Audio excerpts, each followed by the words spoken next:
ይችን ያዣት እሺ፣ ለአንዳንድ ነገር ትሆንሻለሽ ብዬ። ወይ ኧረ አያስፈልግም ነበር እንዴ። ቆይ ብሩ ግን አልበዛም? በጣም በዛ እንዴ። ገና ምን አይተሽ ለልጄ ህይወት እንደደረስሽላት ሁሉ ገና ሙሉ በሙሉ ህይወትሽን ነው የምቀይረው። አባዬ አሁን አታናግረኝም እንዴ? ለነገሩ እዚህ ምድር ላይ ያለ ብቸኛ ልጅ እዝራ ነው አይደለ? እኔ ልጅ አይደለሁም አይደለ?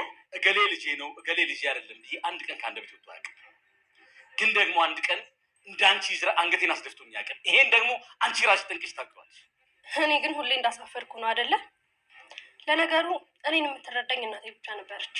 ድሮ ልጅ እያለሁ እናቴ ምን ያክል እዝራን ትጠላውና ታሰቃየው እንደነበረ በደንብ አስታውሳለሁ። አሁን ሳስበው እናቴ ትክክል ናት። ሁለተኛ ስለ እዝራ ክፉ ነገር እንዳታወራ።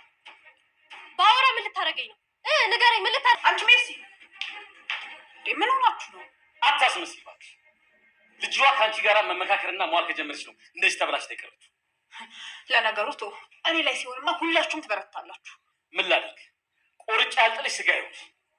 ግን ይኸውልሽ ትዕግስቴ ተሟጦ ያለቀቀ የቤተሰቦቼን ቀልጥ አልምርሽ። እናት አይደለሁም። ምን የሀብል ትክክለኛ ወላጅ ያቺ ከካናዳ የመጣችው ሴት ናት። ለነገሩ ትክክለኛ እናቷ ነኝ ብትይ ነበር የሚገርመኝ። ከዚህ ልሻል ድሮ ስትሳሳት በፒንሳ ነበር ጆሮዋ የምቆነጥጫት።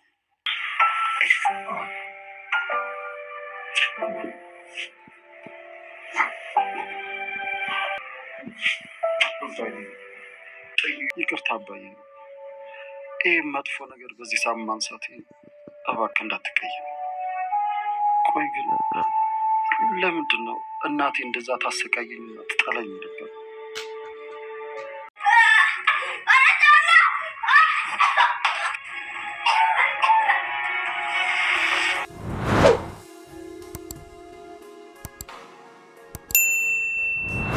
የሀብል ስቃይ ማብቂያ የደረሰ ይመስላል።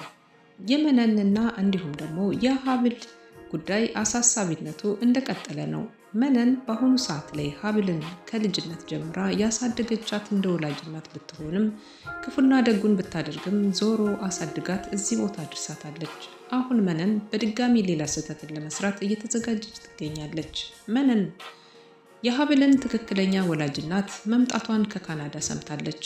ይህንን በሰማች ማግስት የጎረቤት እንግዲህ የምታውቃትን አንዲት ሴት በመምረጥ በጣም የቤተ ክርስቲያን ልጅ ናት፣ በጣም እንዴት አይነት አድርጌ እንዴት መስዋዕት ከፍዬ እንዳሳደግኩ ማለት መነን እንግዲህ ለሀብል እናት ትክክለኛ ወላጅ እናቷ ብዙ ኢንፎርሜሽንና ብዙ ነገሮችን ስትነግራት እየሰማን ነበረ። መነንም በአሁኑ ሰዓት ገንዘብ እንግዲህ በቀኝ ማትለዋ ሴት በሌላም በኩል አንድም በአቶ እስክንድር ቤት ስትባረር፣ በሌላ በኩል ደግሞ አሁን የሀብል እናት ወላጅ ትክክለኛ እናቷ ከካናዳ በመጣችበት ብዙ ገንዘብ እንዳካበተች እና ብዙ ነገር እንዳላት አድርጋ እየተሰማት ይገኛል። ይሄ ነበረ አሁን ልቧን በብዙ ነገር እየወሰወሰው ያለው። ማህደርና መሞት ተከትሎ ሀብል ወደ እስር ቤት ብትወረወርም ግን ደግሞ ከእስር ቤት ለማስወጣት እዝራ እንግዲህ ቃል እየገባ ነበረ። እዝራ በጣም ያሳለፈው የህይወት ታሪኩ የሀብልን ታሪክ ሲሰማ በጣም አንገሽግሾታል። እናት ከምንም በላይ ተወልዳ የት እንደተጣለች ምንም አይነት ፍንጭ ባትነግረውም ያሳደገችኝ እናቴ ግን እንዳሳደገችኝ አልቆጥራትም፣ በጣም በድላኛለች፣ እንደፈለጋት ጀርባዬ እስኪ ላጥ ድረስ ተገርፌ በበርበሬ ታጥኜ ብዙ ነገሮችን ሆኜ እያለች እሷ ህይወት ላይፏን ስትነግረው የነበረው ነገር በጣም ሁሉ ነገር በቅስፈት ነበር የተቀያየረ። ምክንያቱም ደግሞ ሀብል ላይ የነበረው ስሜትና ህመም በትክክለኛ መንገድ እዝራም ቤት ውስጥ ሆኖ በእናቱ እንግዲህ የሚደርስበት በደልና ስቃይ ትክክለኛ ብዙ ነገሮችን አስታውሶታል ማለት ነው። አቶ እስክንድርና እንዲሁም ሜርሲ አሁንም ጸባቸው እንደቀጠለ ነው። የሁለታቸው የአባትና ልጅ ጸብ በጣም እየከረረ የመጣ ይመስላል። በአሁኑ ሰዓት እንግዲህ እዝራ የቤቱ ልጅ አለመሆኑንና እንዲሁም ደግሞ ከእናትሽ ለምን ጥላቻ እንደነበረባት እናትሽ ለምን እንደምትደበድበው የነበረ ይህንን ሚስጥር ገብቶሽ ታውቃል ወይ በማለት አዲስ ሀሳቦችን እያመነጨች አጸደ እንግዲህ መርዟን መጥፋቷን ቀጥላለች ማለት ነው። የአጸደ ጉዳይ በጣም አሳሳቢ የሆነበት የመጣው አቶ እስክንድር ቆርጬ እንዳልጥልሽ እህቴ ዘመዴ ስለሆንሽ ነው፣ ስጋ ስለሆንሽ ነው፣ እንዴት እንደማደርግሽ አላውቅም፣ መርዝሽን እየረጨሽ ልጄን አበላሽሽ እያለ የእሷ ውጤት መሆኗን ልጁን እንግዲህ እየተናገረ ይገኛል ማለት ነው። ሜርሲ እንግዲህ መጠኗንና ገደቧን እያለፈች ብዙ ነገሮችን ማድረግ የማይገባትን ወይም ደግሞ ከዚህ ቀደም አድርጋው ብላው የማታውቀውን ንግግሮች ከአንደበቷ በኃይለ ቃል እየተናገረች ትገኛለች ማለት ነው። ከአባቷ እስክንድር አልፎ ዛሬ ላይ እንግዲህ እዝራን በተለያየ ምክንያት እየወጋጋችው ትገኛለች ማለት ነው። በጣም ከባድ ነገር። እዝራ አሁን ምንም ያልገባው ብዙ ነገሮች አሉ።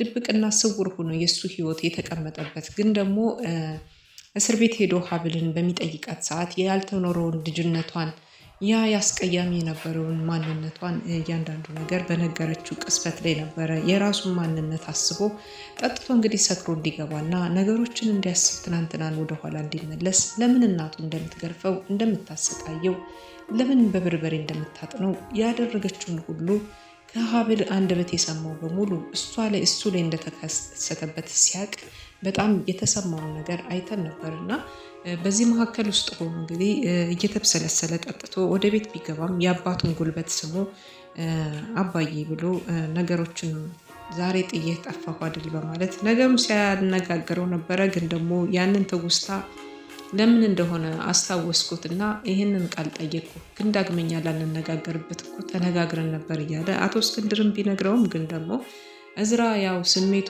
ስለተቀሰቀሰበት ብቻ ይሄንን ጉዳይ አንስቶታል በዛን ዕለት ማለት ነው። ቢሆንም ግን አሁን በጣም እየረበሸች ያለችቷ አጸደና ሜርሲ ናቸው። ሜርሲ እንግዲህ የአጸደ ተከታይ ነች። ምክንያቱም ደግሞ እያንዳንዱ ነገር የምትነግራት ሁሉ ለእሷ የሚጠቅማት እያስመሰለች ነው። ግን አጸደ ይህን ሁሉ የምትሰራው ሴራ ለራሷ ጥቅም ነው። ምክንያቱም ደግሞ በስሜት ተገፋፍታ አሁንም ሜርሲ እንግዲህ ወንድሟ ላይ የሆነ ጉዳት እንድታደርስበት ትፈልጋለች ማለት ነው። ምክንያቱም እሱን ጉዳት ብታደርስበት ወይ ብትገለው በነፃነት እሷ ወደ እስር ቤቷ ትወረወራለች በነፍስ ማጥፋት ወንጀል።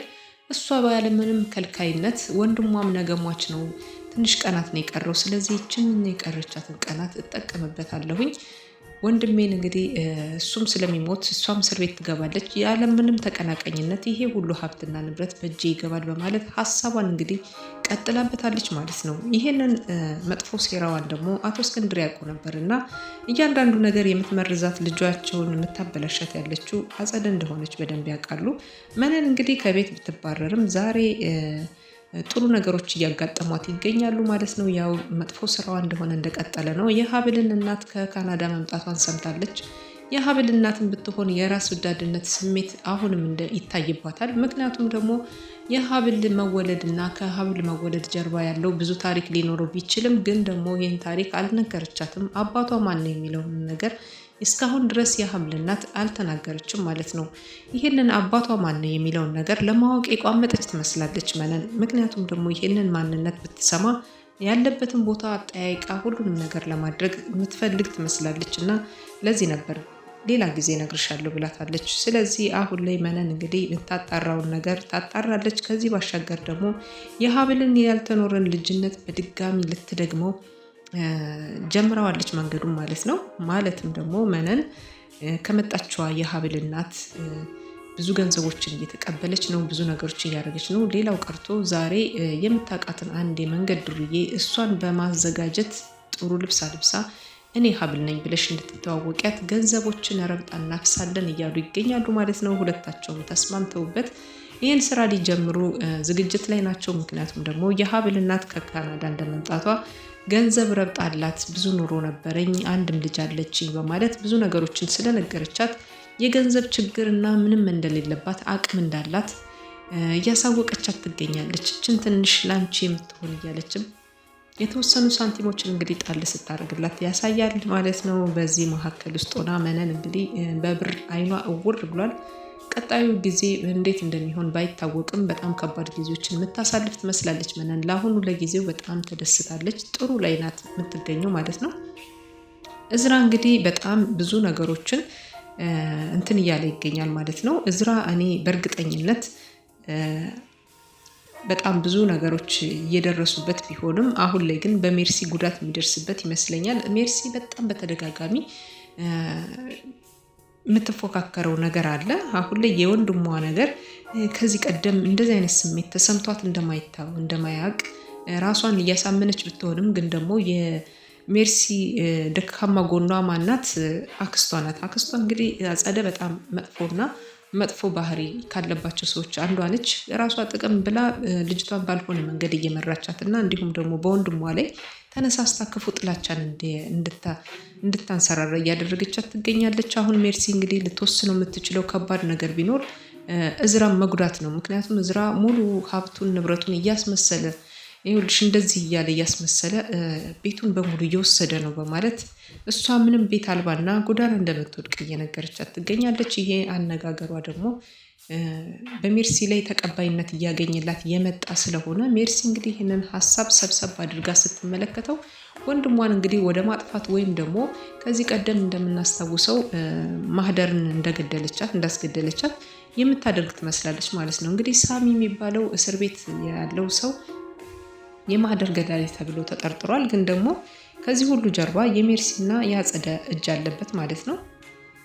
ይቺ ሴት ትሙት አትሙት የሚታወቀው ነገር ባይኖርም ግን ደግሞ እንደሞተችና ከቡና ቤት ሰራተኛ እንደነበረች ይሄ ነገር ተነግሯል ማለት ነው። ይሄንንም ያደረገችው የገዛ ልጁ ይሄንን እንዳስፈጸመች አባትየው ሰምተው ወደ ስር እንድትጣል ቢያደርጉም እሷን ግን አክስትየዋ እንድትፈታ አድርጋት ዛሬ እንግዲህ በእሷ ምትክ ሀብል ናት የገደለቻት በማለት ከኩሽና የምትጠቀምበትን ቢላዋ ወስደው ይሄን ነገር እንዳደረጉባት እና የእሷ የቀኝ እጅ አሻራዋ እንደተገኘባት የሀብል የቀኝ እጅ አሻራ እንደተገኘ ተናግሮ ነው ፖሊሱ ወደ ማረሚያ ቤት የተወረወረችው ማለት ነው። ሀብል እንግዲህ በዚህ ሰዓት ላይ የሚሰማት ስሜት ከባድ ስሜቶች ቢሆንም ግን ደግሞ ራሷን ለማያ መስታወት ሆኗታል ማለት ነው። ምክንያቱም በአሁኑ ሰዓት ላይ ብዙ ነገሮች አሉ፣ ከዚህም ከዛም የሚባሉ የማይባሉ ነገሮች ቢኖሩም ግን ደግሞ ከማህደር ግድያ አንድም እንደሌለችበት አይተናል ማለት ነው። እዝራ የራሱን ውሳኔ ወስኗል። አሁን ላይ እንዴትም እንደዛም ብዬ አወጣሻለሁኝ፣ ከዚህ ከገባሽበት ችግር አወጣሻለሁ፣ ንጽህናሽ ይታያል በአይንሽ እያላት ይገኛል ማለት ነው። ሀብል እንግዲህ መውጣቷ ላይ ቀሪ ነው። በቀጣይ ክፍል በእርግጠኝነት ሀብል ትወጣለች ከእስር ቤት ብዬ አምናለሁኝ። ምክንያቱም ደግሞ እዝራ የፎከረው ፉካሬ ቀላል ነገር አይደለም፣ እንደሚያስወጣት በእርግጠኝነት ነው። በስተመጨረሻም አቶ እስክንድርና እንዲሁም ደግሞ ሜርሲ ባደረጉት መጥፎ ቃላት ልውውጥ ላይ መሀል ላይ እንግዲህ የተጎዳው እዝራ ቢሆንም እዝራ ማንነቱን ለማወቅ ዳዴ ያለ ይመስላል። ምክንያቱም እዚህ ቤት ውስጥ እዝራ ልጅ እንደነበረ ነው የሚያስታውስ እንጂ እናቱ እንደማትወደውና ለምን እንደምትቀጣው እንደምትደበድበው እንጂ ከዚህ ውስጥ ላይ ልጅ አለመሆኑን ወይም ደግሞ የተደበቀ ማንነትና ታሪክ እንዳለው አሁን ላይ እንግዲህ ሜርሲ ስትናገር እየሰማ ይገኛል ማለት ነው። እዝራ በስተመጨረሻም እንግዲህ የሚሰማው ነገር ምን ሊያደርግ ይችላል? ምንስ ሊወስን ይችላል? በህይወቱ ላይ ምን አይነት ጠባሳ ሊያመጣበት ይችላል የሚለው በጣም ከባድ ነገሮች ነው። ምክንያቱም ይህንን ነገር አምኖ ሊቀበልም ላይቀበልም ይችላል። ግን ደግሞ አሁን አጸደ ሁሉንም ነገር እያመቻቸች ያለችው እዝራ ማንነቱን አምኖ እንዲቀበልና እንዲሁም ደግሞ ከእነሱ ህይወትን ለቀቅ ብሎ እንዲወጣ ልታደርግ ያሰበች ነው የምትመስለው። ከሜርሲና እዝራ ላይ መካከል የሚካሄደው ጸብ ለእሷ ጠቃሚ ስለሆነ ይሄንን ተከትሎ ነው አሁን ብዙ ነገሮችን እያሴረች ያለችው ማለት ነው። ድል እንግዲህ ለእዝራ እና እንዲሁም ደግሞ ለሀብል ብያለው። አቶ እስክንድርም መልካም አባት ናቸው። ወለዱትም አልወለዱትም ዞሮ ዞሮ ያሳደጉት ልጃቸው ዛሬ ጉልበት ስሞ የሚቀመጠው እንግዲህ ትናንትና የነበረውን ታሪኩን ሲሰማ ደግሞ ምን ሊል እንደሚችል ባይታወቅም በአሁኑ ሰዓት ላይ ግን በጣም መልካምና አስተዋይ የሆነ ልቦና ያለው እዝራ ለሳቸው የጠቀማቸው ልጃቸው ነው ማለት ነው። ሜርሲም በጣም ጥሩና መልካም ልጅ ነበረች። ግን ደግሞ የአክስቷን ወሬ በመስማት ዛሬ ላይ እንግዲህ ማንነቷን የቀየረች ትመስላለች። ከካናዳ የመጣችዋት ሴትም ሀብልን ለምን ወደ ከሆስፒታል እንደ ጥላት እንደሄደች እና ከሆስፒታል የጣለቻትም ጊዜ ለምን የእናትነት ስሜቷ እንዴትም ነበረ የሚለውን ነገር በግልጽ የተናገረችው ነገር ባይኖርም ግን ደግሞ